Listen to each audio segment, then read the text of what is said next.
Yeah, I think the first thing that is important to say is that over the years, the world has always warned this country of our nearly sole dependence on oil revenue and that we need to diversify our economy. Unfortunately, we failed at every level to do that. From the federal to the state level, we haven't been able to listen to that. And today, reality beckons on us, and I think there is a serious locking of danger. Now, we'll look at what the Naira is dancing down every other day. We're asking, is there a way forward? And that's why when we're talking about creating necessary balance, we must first look at the budgetary provision that Mr. President has presented to the National Assembly. Has it the capacity to curtail this lopsidedness that we're envisaging already? And I think I have my fears, just like some notable economists in the world within their roundtables are warning that, look, it is not about presenting a budget that is having a warm embrace by the people, but is it directing to the very critical areas of our need as a people? For instance, what has the budget been able to do in terms of education? Well, those are the critical areas. When we talk about driving the economy, now look at it. We are talking about engaging in the agricultural sector with so much money. How is the government going to do this? Because in Nigeria, our budgetary provisions are always wonderful, but at the level of implementation, that is where the rot and the corruption comes in. And I want to also believe that nations all over the world are no longer directly engaging in agricultural platforms. What they do is create the necessary infrastructure and enabling environment for the private sector to key in. But I think to a large extent, we seem to be playing politics as a country when we talk about diversifying the economy. People think that the government needs to come like the old system of let us have Nigerian Airways, even though we know it is just to enable few persons to stockpile their pockets. And that's why we're saying, look, as a country, let us have a time to revisit what Mr. President has presented to this country, and then we'll consider these very unique areas of saying agriculture, infrastructure, Medicare and Medicaid, education, and most importantly, security. Because when you look at it, there are some sectors of the country that are already saying that, look, this budget is to a large extent targeting a particular unit or section of the country. For instance, because let me speak for once as someone from the Niger Delta. We are aware as a people in Niger Delta that over the period, because of this amnesty project or program, about 67 billion has been the annual projection for curtailing whatever that would have been happening, and that has enabled peace and security in this country, within that region. And note, so much of the wealth of this country comes from that region, but what has this budget done today? Believing that perhaps the National Assembly will do something about it.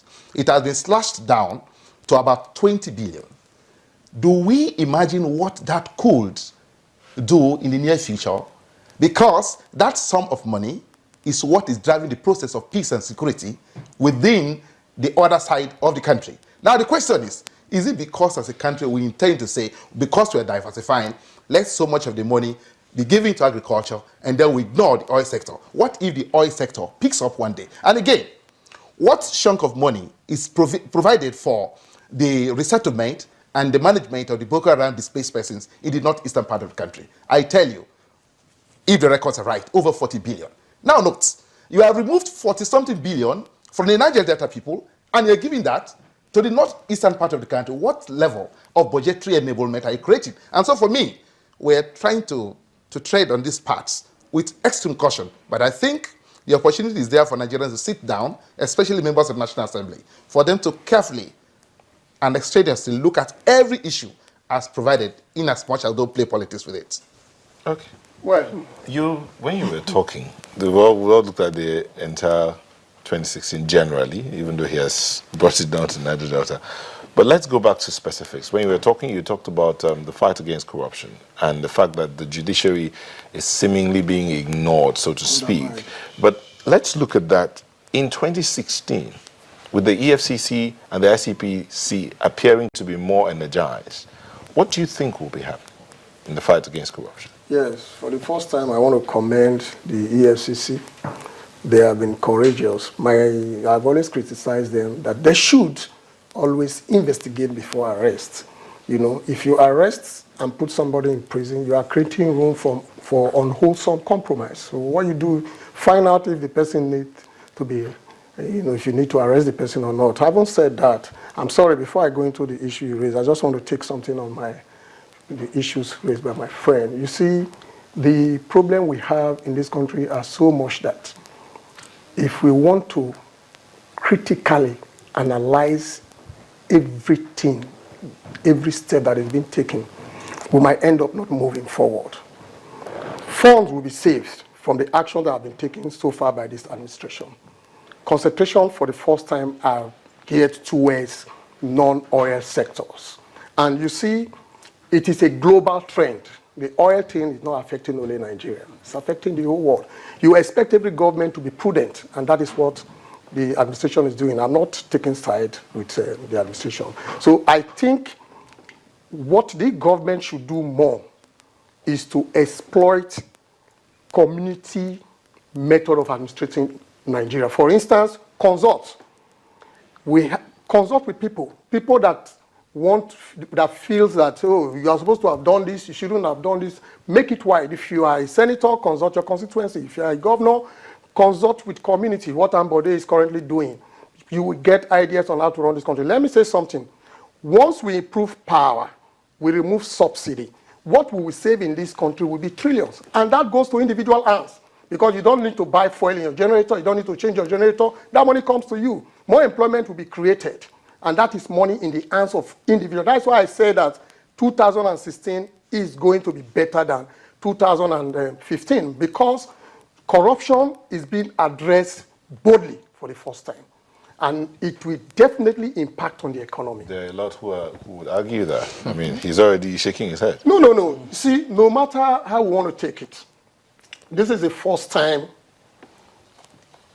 for God's sake, this is the first time a president is exhibiting political will, strong determination to fight this thing.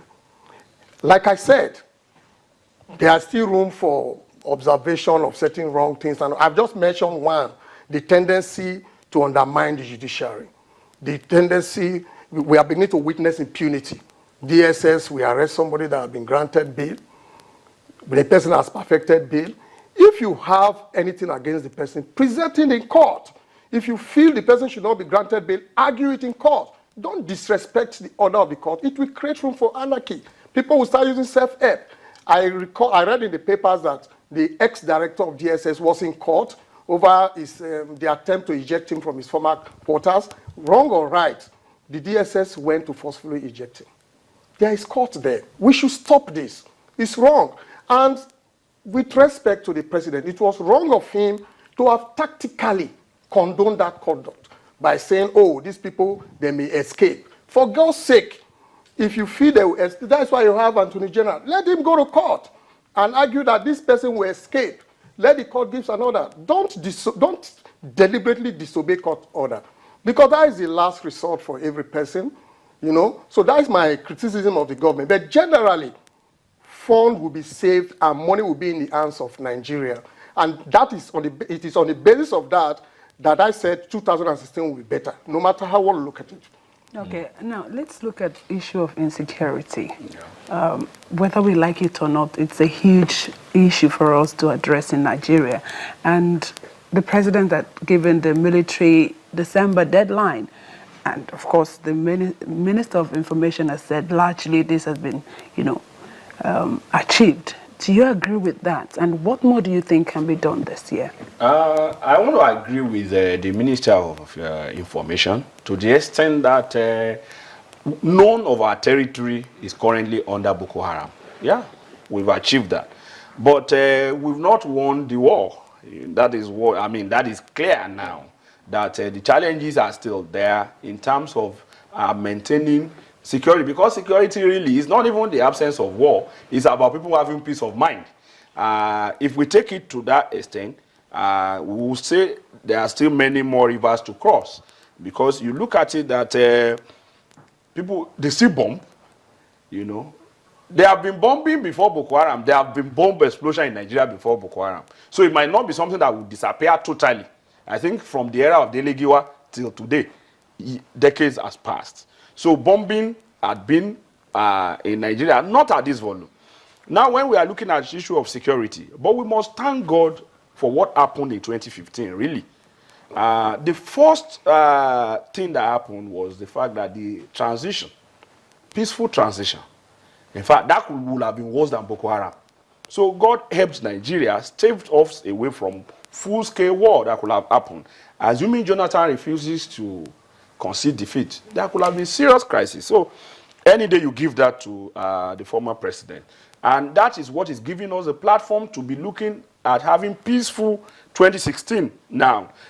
With the driving away of Boko Haram from holding territories, we have prospect for better 2016 in terms of security. But you see, community policing becomes key. Community action, like he said, is important. Now, people must be alive